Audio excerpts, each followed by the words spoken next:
We'll take care of it. Thank you, Ron. Yes, sir.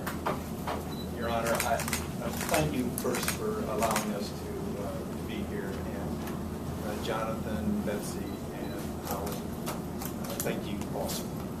I would like this submitted as my response to Secretary Husted and to the part of the public record.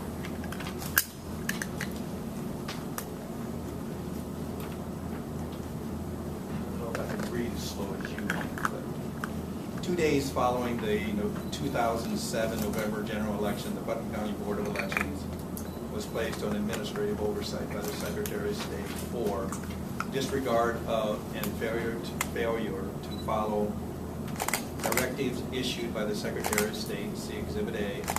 Director Price was then verbally reprimanded in December 2008 by the Secretary of State for election procedures leading up to the November election, and was directed to immediately develop and implement an office and election policies and procedures manual so as to ensure the Putnam County Board of Elections office operated in a correct manner and would conduct fair and accurate elections. On February 25th, 2008, I was sworn in as a member of the Board of Elections of Putnam County by Eleanor Spielman from Secretary of State's office. Following the procedure, Secretary of State staff questioned me on 3 issues. Did I understand what SOS, Secretary of State, administrative oversight entailed?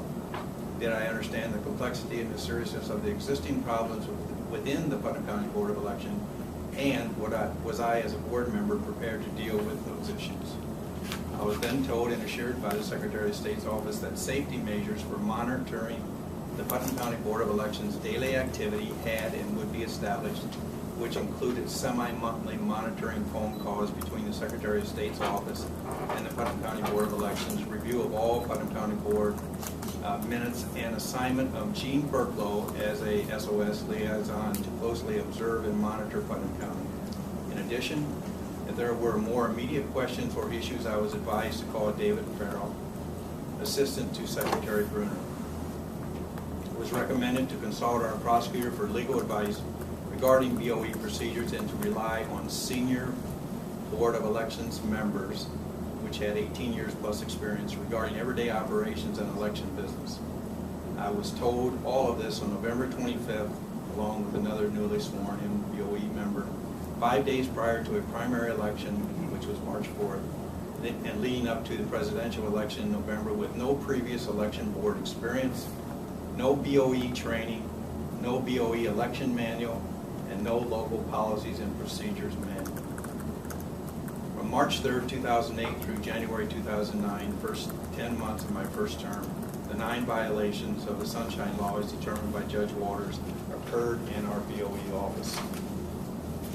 Judge Waters uses the phrase in his decision and judgment entry, there was no intent to deceive the public and that they acted in good faith.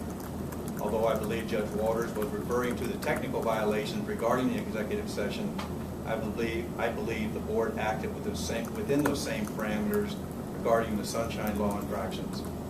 There wasn't an instance where there was an intent to deny the public knowledge of what the business the BOE was conducting in regards to any of the violations. All 9 infractions occurred at advertised and public meetings.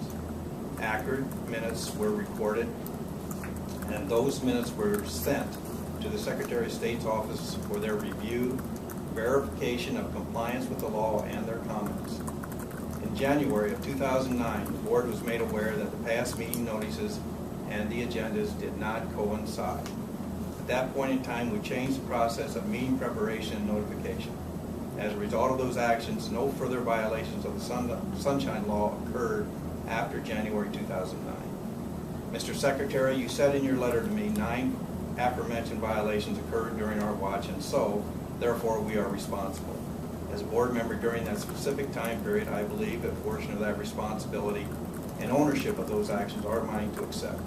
However, because you also said in your letter that you take your job very seriously, I hope that you believe that if, and we, collectively as BOE board members, are being held responsible for the actions or infractions taken by the BOE board during that 10-month period when Putnam County was in disarray and a state of transition, that you as Secretary must carefully examine and consider the board's list of accomplishments during and following that same time period, and then weigh the fact that no further violations have occurred within the last 4 years.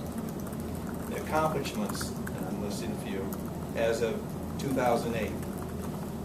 10 election final counts to the exact vote, including 2 presidential elections, instead of a margin of error attitude of the past. Policies and Procedures Manual created in 2009, repeatedly used by counties throughout the state as an example. Pre-2008 campaign finance standards, 2007-2008, are accepted as accurate by the SOS. Beginning in 2009, the chargebacks are now completed in less than 30 days instead of up to 6 months. Preventative flooding procedures and training are established and equipment purchased to minimize potential damage. Reduction in BOE expenditures from $550,000 to $291,000, combined 4-year savings of over $500,000. Exhibit B. Outside office consulting and computer programming has been virtually eliminated. Now and then purchase orders have been reduced to a minimum from averaging more than $5,000 a month during that same 10-month period. Total office staff and hours worked was reduced. Overtime for the director and deputy director were eliminated per ORC. Office security policies adhered to. No pornographic material, no racist comments or connotations, no sexist jokes are now permitted in the Board of Elections office since November of 2008. Office computers are not permitted to be used for personal use. Office computers are not permitted to be used for Republican and Democrat politics. The rest, number 15, 16, and 17, 18 are the your improvement from Jennifer Bruner, a letter, removal from oversight from Jennifer Bruner, removal from administrative support from Secretary Bruner, and a congratulations letter from the Secretary of State's office on the accomplishments.